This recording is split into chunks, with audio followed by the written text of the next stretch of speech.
Fueled by Temperance Spirits, Edmonton's leading non-alcoholic beverage provider. Order online for doorstep delivery. Welcome back to Game Over Edmonton, your local leader in post-game Oilers analysis. In this episode, it's fueled by Temperance Spirits, the city's leading non-alcoholic beverage provider. Visit Temperance online for a curated section of non-alcoholic options. Choose from a variety of craft beers, mocktails, wines, and spirits. Temperance isn't just a retailer. It's a community of Edmontonians who celebrate the spirit of socializing without the need for alcohol. And with Temperance Spirits online shop, ordering your favorite non-alcoholic bevies right to your door is as easy as Connor scoring the winning goal. You can find our partners at Temperance online at www.temperance-spirits.com for delivery to your door, and use the code SDPN for 10% off your order at checkout. And give them a follow on Instagram and Facebook at Temperance Spirits. All right, we're back. Welcome to Game Over Edmonton. Clearly the first time we're doing the Florida Edmonton one. Zach, exactly. Welcome back to the show. Unlike the Oilers, we don't get any, they don't get any redos. We get to do as many redos as we want. But yeah, we figured out all our technical difficulties. I appreciate you guys for sticking around. Thank God. We have a harder second effort than the Oilers do. Yeah, clearly. Holy shit. What a disappointing performance tonight. Outside of the first 10 minutes.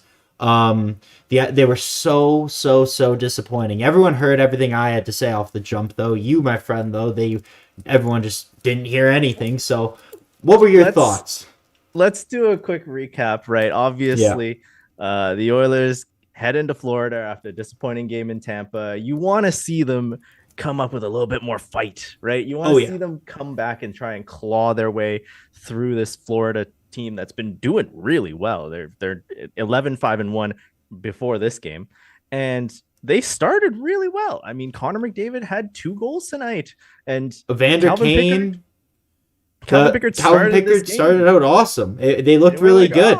I thought the 11-7 was early on was working. I was kind of stunned at the choice to see Sam Gagner scratched for Adam Ernie because, I cannot stand Adam Ernie. After tonight, there are so many guys on my get lost list who I never want to see in the Oilers jersey again.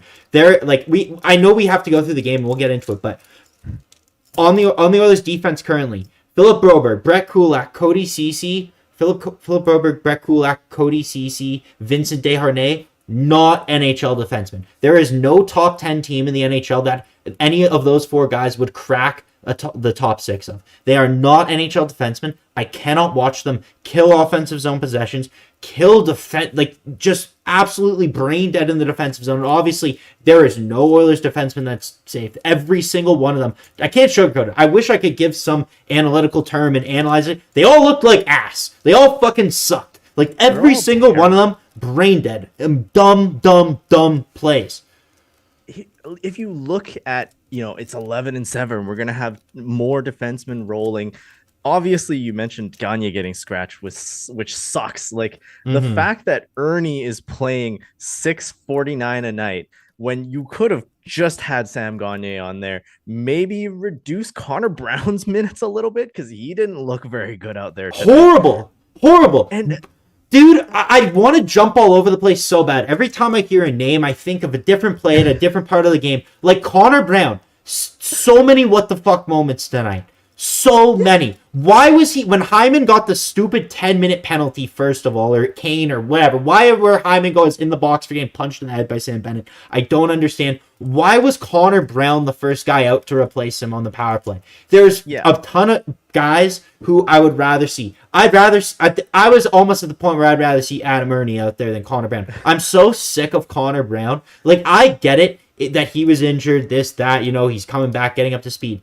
At a certain point, you got to put up results. Zach Cassian put up better numbers in the role that Connor Brown was in. Alex Chason, Jesse Puljujarvi, come on. At one point, I was like, I would much rather have Jesse Puljujarvi than Connor Brown. Because you know what? At least Jesse Puljujarvi can clog up a bit with his gigantic reach. He started playing a bit more physical. And Connor Brown, he tries to play physical, but he's a smaller guy. And when you just are smaller and you're still not producing, you're not able to get any goals, like no assists, no production out of Connor Brown. It becomes an issue of we are playing him purely because of his contract, right? Because we can't, the GM and the now CEO who signed this contract for him, they can't let go of the fact that they signed an awful deal, and 10 games in, we now owe him a bunch of money for next season, which means next season, if we're off to another terrible start, this might as well be a wash. You should just completely redo this team, enter another decade of darkness, because there's no excuse for taking Connor McDavid and Leon Draisaitl, two guys that realistically you should be just praying every single day that you have a situation like this, the easiest of tap-ins, and you just biff it. You can't surround them with anyone that can finish. You can't surround them with defenders that can actually be responsible. And you mentioned a lot of defenders. Evan Bouchard, it was noticeably missing from that list. He has his upside. Yes. When Bouchard has his downsides, when he is not skating for a rim around the boards in the defensive zone. So what can you say? There was a play early in the first. Bouch, horrible giveaway. Pickard ends up coming up huge on it. Then I know we're skipping the 2-1 goal on the whatever, but on the 2-2 goal, originally starts with an Evan Bouchard giveaway. Ekholm can't clear, hits Hyman in the back when he's getting his stick replaced off the bench. Verhaeghe ends up getting all alone in front. Derek Ryan falls over. Like, it was just so many different errors on that play. Like, you could sit there and say unlucky, but at the end of the day, that's probably the goal that you would like Calvin Pickard to save. Now, I can't give Calvin Pickard as much flack as I've given Stuart Skinner and Jack Campbell over the past 13, 14 games, whatever, because Calvin Pickard is a career American Hockey League goalie. Like, honestly, my expectations could not have been lower. So that's why I was relatively happy with the way he played. I have high expectations for a guy making over $5 million, and I have high expectations for the 24-year-old guy who was a Calder nominee and an All-Star last year, but obviously, and they've far and away subseded my expectations, so I'm way more disappointed in them. But also, the difference is the Oilers have been losing games where they were the better team. They were dominating and they weren't finishing. Tonight was not that case. Florida took it to them. The Oilers scored 2 goals. They got another goal on a penalty shot. Outside of that, they got nothing. There was a few chances from Draisaitl and Hyman kind of in the first on a power play. They didn't score, and then that was it. They got nothing. They completely reverted back in their hole. They got frustrated, and it's exactly what the theme has been for the last couple games, and they just went to sleep. It was garbage. The power play is dog shit. Everything about this team is so bad right now. What happened to the power play? The power play used to be historic. It's insane. Record-breaking. Dude, the second unit comes out consistently looking like the better unit, and the first unit cannot make a pass. It's funny because McDavid scored on a one-timer. Now, that wasn't on the power play, but you saw the puck movement on the first 2 power plays or first power play against Florida. You saw the puck movement on the first 2 power plays against Tampa. Then they get frustrated, and you watch the passes that they usually make are just not there. They're not happening, and then when they're not happening, they don't just get pucks on net. They cycle around the outside around 5 guys until the other team pinches off, catches them on a bobble, and then it make clear, right? Draisaitl can't hit a shot on net for a power play. It's meaningless. It's pointless. You're killing the clock for the opposition at this point. They are not getting anything on the power play. It is hurting you substantially. You score a power play goal against Dallas earlier this year, you win that game. You score a power play goal against Tampa, you probably can win that game because you were the better team. You score a power play goal again tonight, you go up by 2, even though Florida's better. Maybe they get frustrated. Maybe Calvin Pickard makes a save, because the thing about Calvin Pickard again today too, he was making really high quality saves, I feel like. The high dangers. Exactly. That's what it felt like to me. Yes, he let in 2 goals that I probably would like to have back. But there are how many a breakaway with 6 minutes left in the game. What happens for Evan Rodrigues? Calvin Pickard comes up huge. And I thought, oh, there's the turning point. That's the save, like Stu making the glove save on Seattle with 3 minutes left. We're coming back. Exactly, and now we're coming back, and you get nothing. And I think we kind of were talking about Evan Bouchard at the start of this, and I took this on some roundabout way to talk about Calvin Pickard. But to talk about Evan Bouchard on that play, yes.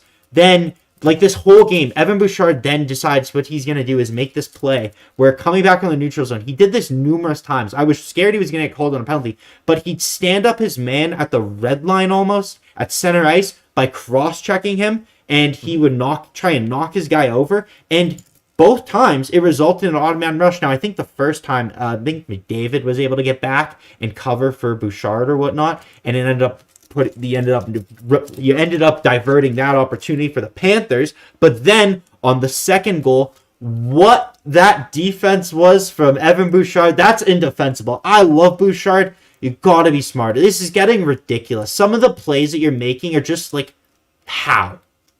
Exactly. And I'm glad that you point that out, because it didn't happen directly before the goal, right? Like that was the unlucky one that went off Hyman's back and yada yada.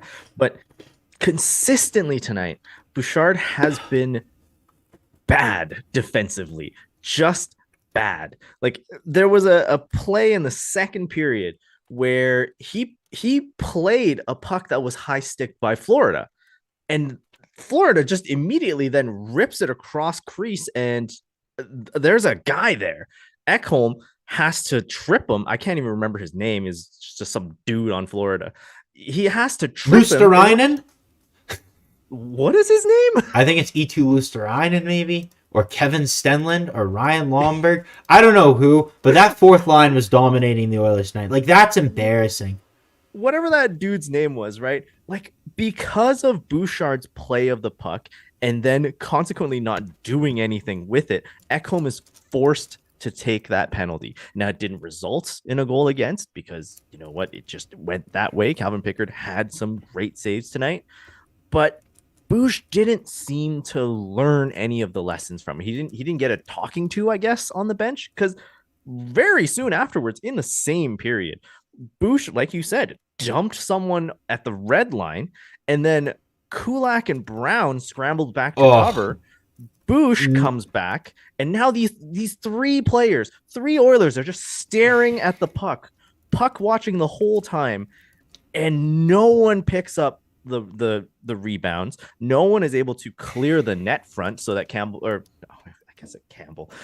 can make a save, right?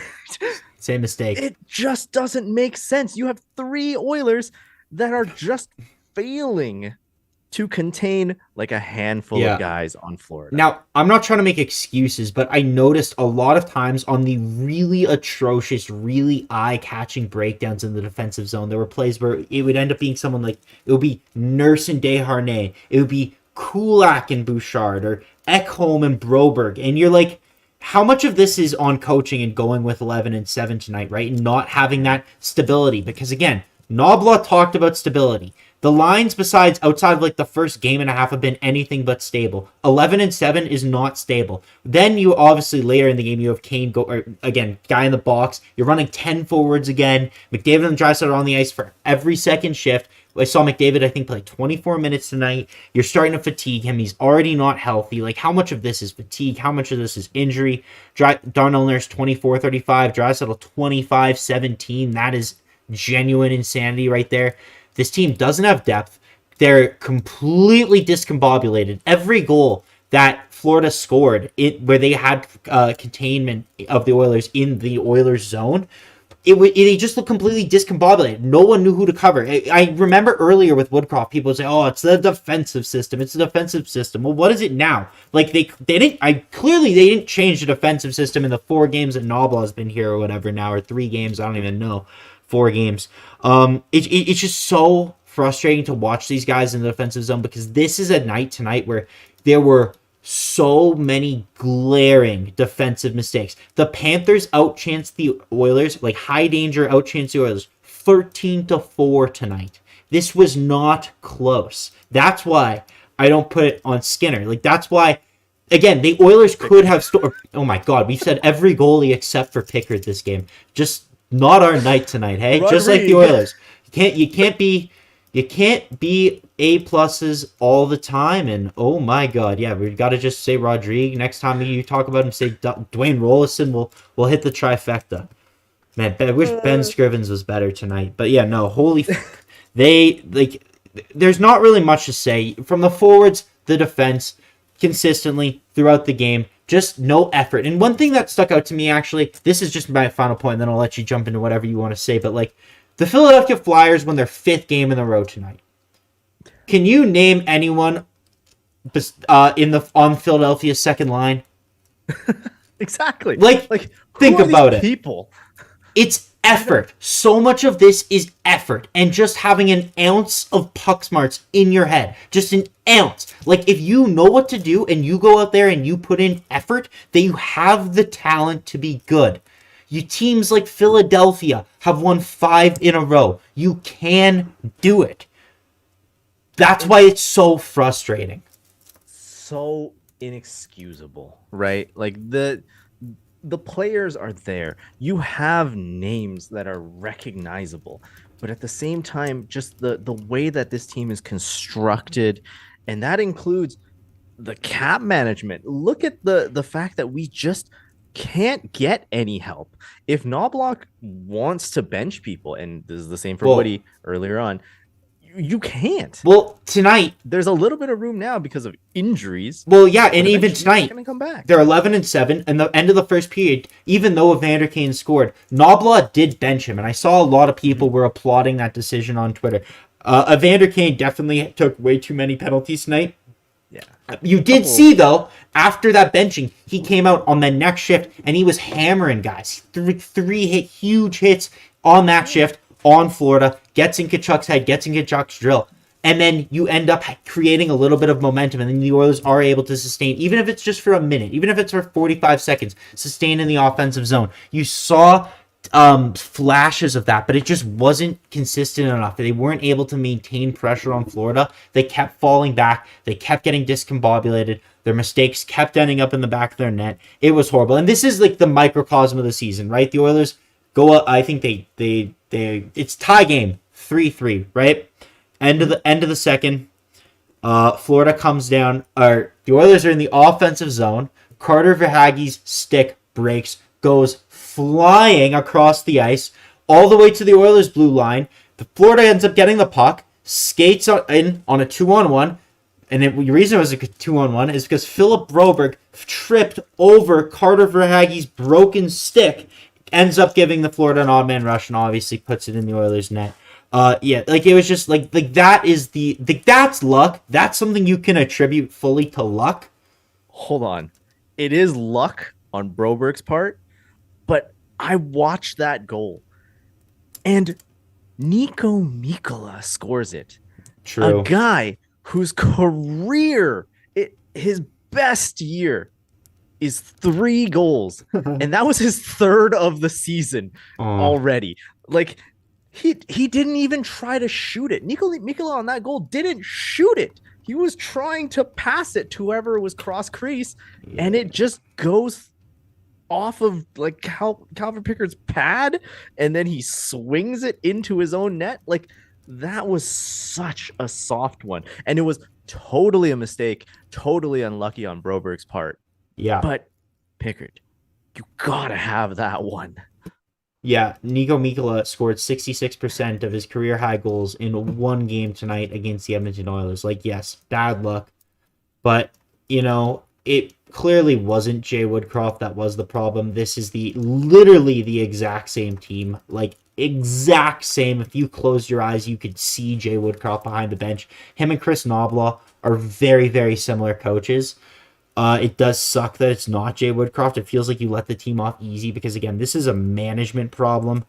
Like, there really isn't much else to say. Like, there is so many fundamental flaws with this roster, and all you hear, it's hard to trade for a goalie on. Oh, man, Edmonton's on so many no-trade lists. Well, you know what? Trade for a goalie, it doesn't have a no-trade list. This is your fault. This is a crime against hockey. You're wasting the career of Connor McDavid and Leon Draisaitl currently by what you did. Like, these decisions are horrible. Horrible. Oh, it's so disappointing to watch this team go out every single night. You see the skill. They're not converting the way they are or the way they can. They need to finish. The finishing will come, whether it's in bursts, whether it's in game 20, game 30, whatever. But we're 20% of the way through the season. It doesn't sound like a trade is on the horizon just based on everything that people are talking about out there. They need a goalie. They need a goalie. Obviously, they need defensemen too. Like, Cody Ceci cannot handle the puck. He cannot handle. He kills possession every time. He has no clue what to do. He's playing way too high in the lineup. Okay, I forgot about this because you saying the words Cody Ceci just activated my neurons. There was this play where I forget what happened in the corner, but Oliver Ekman-Larsson, he lost his helmet in the corner somehow. Right. And he was skating back to the bench because, for some reason, the helmet was further in his opinion. He decided to go to the bench, and Ceci gets the puck on the blue line with this extra time. And what does he do? He just holds it. He walks the blue line a little bit with no pressure. And then OEL changes. A new Panther comes in, starts putting pressure on Cody Ceci, and then he dumps it and gives it away. You had all this time in the world, and he did nothing with it. Killed possession. It doesn't make sense. We saw that he has a little bit of a longer leash now, right? Paul Coffey's giving him a longer leash, but that's not how you use it. He doesn't have the capacity to handle a longer leash. You're putting a potato on a leash. A potato's not going to run anywhere anyways. He sucks. He's horrible. Okay, and this is the thing. So Evan Bouchard is being put in these positions, and obviously he needs to be better defensively. First and foremost, I need to say that. Absolutely. He needs to be better defensively. We all can agree on that. At the same time, okay, bench Evan Bouchard for making a mistake. What are you going to play Vincent Desharnais 25 minutes a night? You'll lose 18-2. At least when Evan Bouchard is on the ice, he can score. He can skate. He can do something. Can stay on the ice. If Vinny goes after a guy and decides to fight him, he's going to be in the box for 5 minutes. What do you do then? Exactly. There's no one better. It has to be Bouchard. Wouldn't you imagine they had a 28-year-old Chris Tanev or an Adam Larson or someone who could be on the top pairing, be who Cody Ceci is supposed to be, and be competent on both ends of the ice and take on the hard minutes and take on the hard matchups, and you could you can isolate Evan Bouchard, and you could put him in a way better position to succeed. Since Dave Tippett has been the coach, it has been the problem. Whether it's Barry Bouchard, whether it's Ceci Desharnais Bouchard, you doesn't make a difference. The defense stinks. They suck. There are so many non-NHL players on this defense that when you're overtaxing your guys. I don't know if Darnell Nurse is getting stupider by the minute, because I'm getting I defend him. I have a Darnell Nurse jersey. When I go to an Oilers game, I wear a Nurse jersey. I like Darnell Nurse. I'm getting so frustrated watching him defend odd man rushes. He is in the middle of the ice or he is on his back every single time. He does nothing to pressure the passer or take away the shooter. He just gives up every single time. The only odd man rush that I saw Darnell Nurse competently defend is the one that he created because he made a giveaway and they went in on a 2-on-1 and he skated his ass back and broke up the pass by lifting the stick and taking the puck away. Every other time he's on his back, he's on the ice. He doesn't stop anything. It makes, it's horrible. Again, I don't like ragging on him for the contract. All of us would sign it, but you gotta be better. You are the best defenseman on this team. You have to play like it. They will go nowhere when you play like that. The Darnell Nurse, that one, the one power play goal, right? The Verhaeghe goal, where three guys and go to pinch along the boards, leaving Nurse with two power play shooters. What's he gonna do in that situation? I don't pin the blame on him for that one, but I know if I log on Twitter right now, or X or whatever the heck it's called now, people are going to be ragging on him for that one. He has to do one of two options: take away the pass, take away the shot. If you try to take away the shot, you end up maybe screening Calvin Pickard, right? There's plays where he's reasonable and he's good. Obviously, we loved him when he blocked that empty netter against Seattle, but some of these other decisions are so questionable. And like you said, when you have younger defensemen that are going to make mistakes, they shouldn't have their mentor also be making mistakes. No, exactly. Like they're like, and if your guy at the top is making that many mistakes, you cannot put all the defensive responsibility on Mattias Ekholm. And I thought this was probably Ekholm's worst game in a number of days, right? Like Ekholm definitely struggled tonight. He didn't look nearly as fast or as fleet of foot as he has been the last maybe 4 games. But like, you can't ask Ekholm to do everything. He's one guy. You had 7 defensemen. I go back to 6 defensemen. I really think Vincent Desharnais has way too long of a leash on this team. Like he's a very slow skater. He struggles with really quick teams.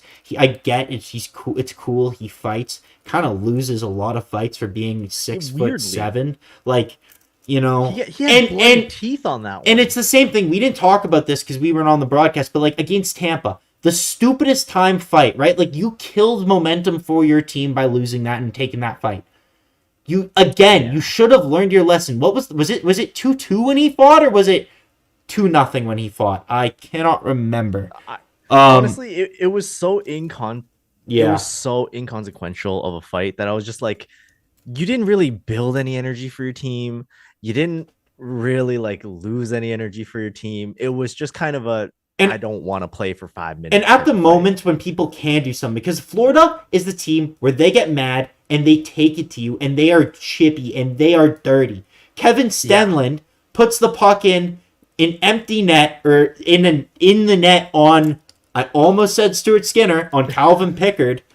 When after the whistle, nothing comes of it. Nothing. No, like what is Warren Fogle runs up, kind of does something. How that wasn't like an unsportsmanlike penalty in the first place, I don't know. Not even sure I want a power play though, so I can't really bitch about that at this point. Like the power play fucking blows.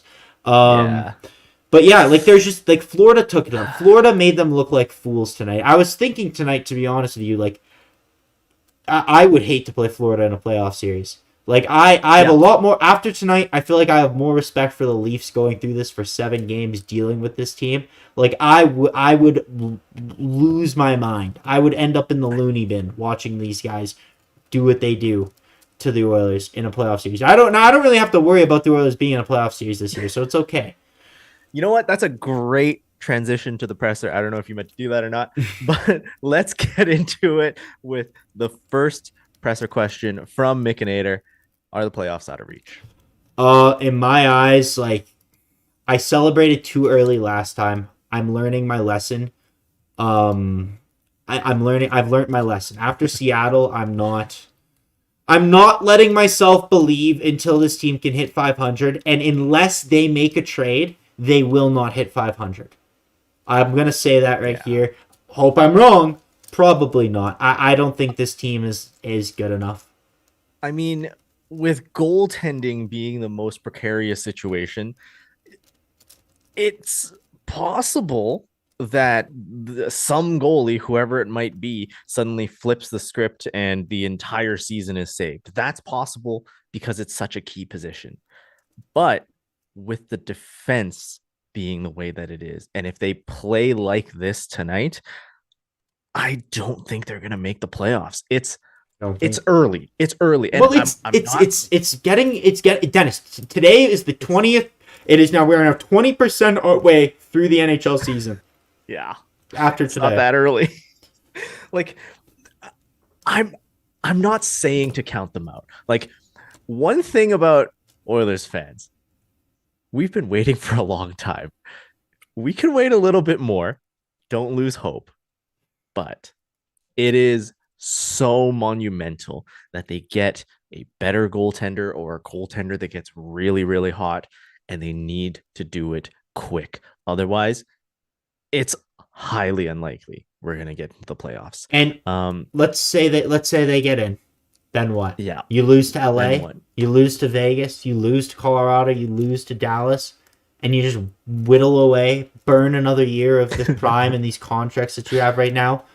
Obviously, McDavid and Draisaitl don't look like themselves, and that is part of the issue, especially on the power play. Maybe the power play needs a shakeup. Like, I can't believe I'm saying this, but maybe put Ryan Nugent-Hopkins on the second unit. Like, Evander Kane, love him or hate him, take him with all his warts.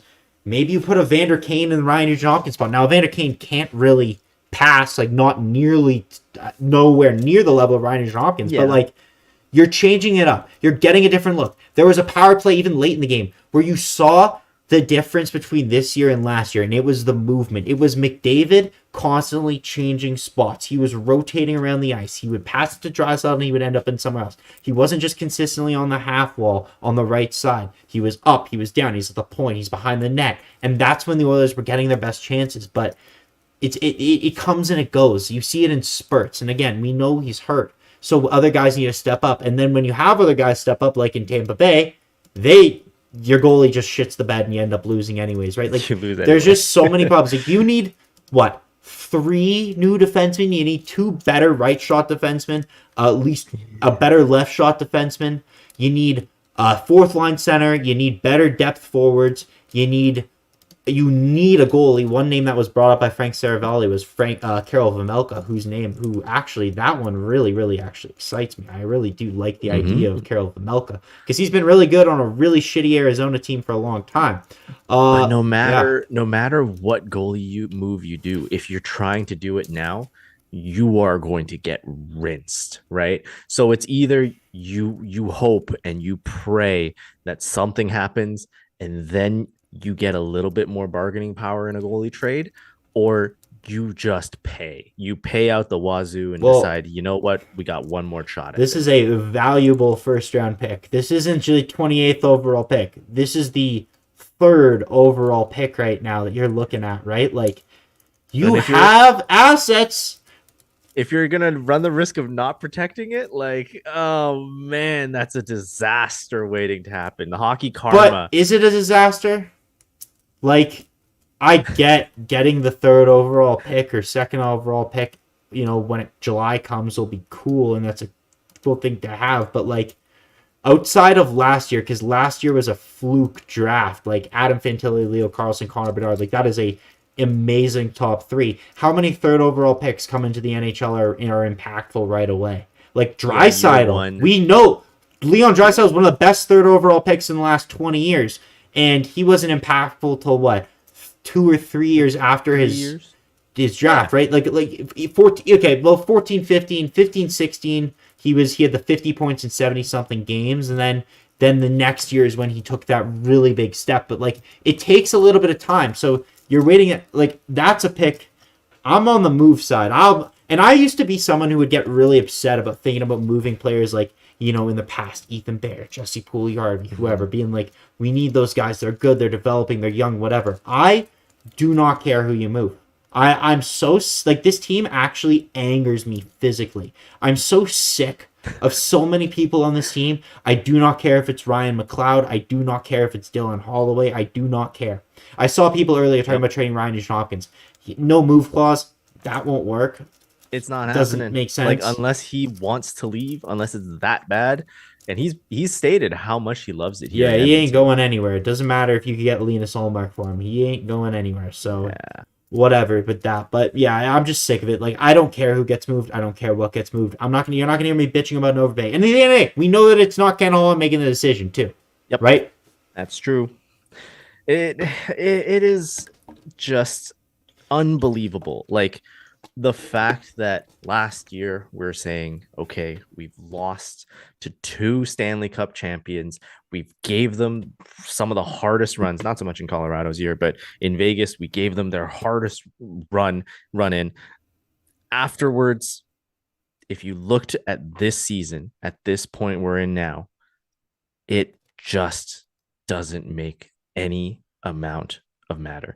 It's time to put up, shut up. I'm seeing it in chat. You make the trade. You just do something because it's unexcusable. to just waste away another year of Connor and Leon. And again, Leon has one more year on his contract after this one. You got to do something. If you get to the position where you are in that make or break, I have to decide to trade Leon or risk losing him for free, man, that is going to be so depressing for Oilers fans and also for the team in general. Totally. And that, obviously I hope we never get to that point. I still, no matter how bad it gets this year, and I know I can get dramatic sometimes, I really don't think it's going to get to that point. I'm pretty confident saying that. I go back and forth on it, but you hear different things, and I don't know. I want to say it's fairly certain at least 97 will stay no matter what happens this year. It's Leon that's the question mark. So yeah, but anyways, one thing I did forget to say today, guys, is we have 121 people watching, and I haven't told anyone to hit like yet. So that's the one thing we do appreciate. We appreciate you coming here, hanging out with us. No matter how shitty of a performance the Oilers have, we can at least come out here, vent, talk about it, fantasize about a goalie trade, fantasize about a new top six, for defense. They need a lot of things, and you could say what you want. He's gone. Sure. But you know what?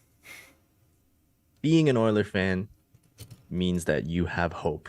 Even when it's the bleakest outlook, you have hope. I'm sick. Because that's what it means to be a fan of this franchise.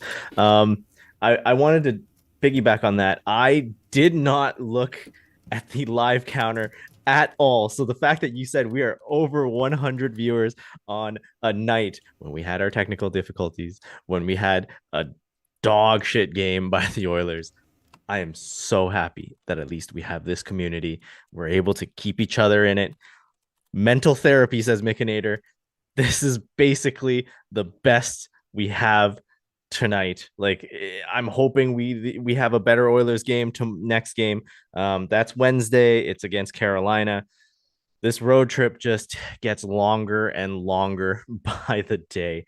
It's another earlier puck drop. It's 5 p.m. Mountain Time. Avery will have that one for you.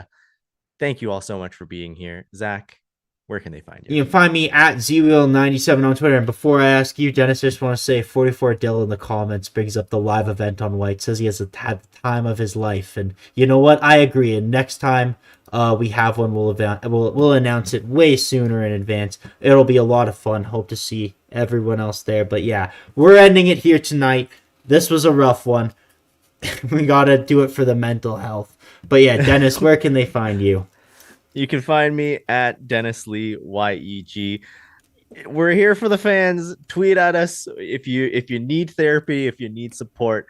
Z Wheel and Dennis Lee, we're here for you. And that's it for us tonight. All right, take care, everyone. Have a good night. That's all from us.